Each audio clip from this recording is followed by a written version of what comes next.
आज या निमित्ताने या सभागृहाला आश्वस्त करू इच्छितो, कोणतीही शंका मनात ठेवू नका. जी जी आश्वासनं आम्ही दिलेली आहेत, ज्या ज्या योजना आम्ही सुरू केलेल्या आहेत, एकही योजना आम्ही बंद होऊ देणार नाही.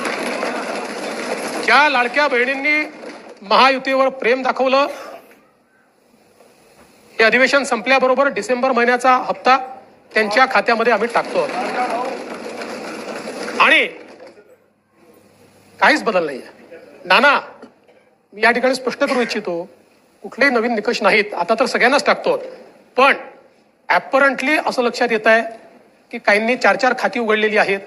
तर जसं समाजामध्ये चांगल्या प्रवृत्ती असतात, त्याच्या काही वाईट प्रवृत्ती असतात. एखादी योजना जर चुकीच्या पद्धतीने कोणी वापरत असेल तर जनतेचा पैसा आहे, तुमची आमची सगळ्यांची जबाबदारी आहे की तो योग्य प्रकारे गेला पाहिजे. आता मागच्या काळात आम्हाला लक्षात आलं, माणसानेच 9 खाती काढली. आता त्याला लाडकी बहीण म्हणायचं कसं? पण लाडका भाऊ म्हणू शकत नाही, कारण बहिणींच्या पैशावर डल्ला मारतो तो लाडका भाऊ कसा? त्यामुळे असे जे आहेत,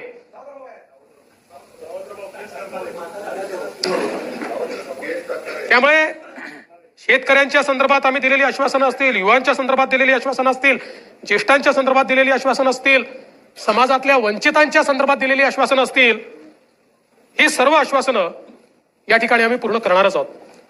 आमचे मित्र भास्करराव या ठिकाणी नाही, पण माझे सरकार याच्यावरच त्यांना परवा आक्षेप होता.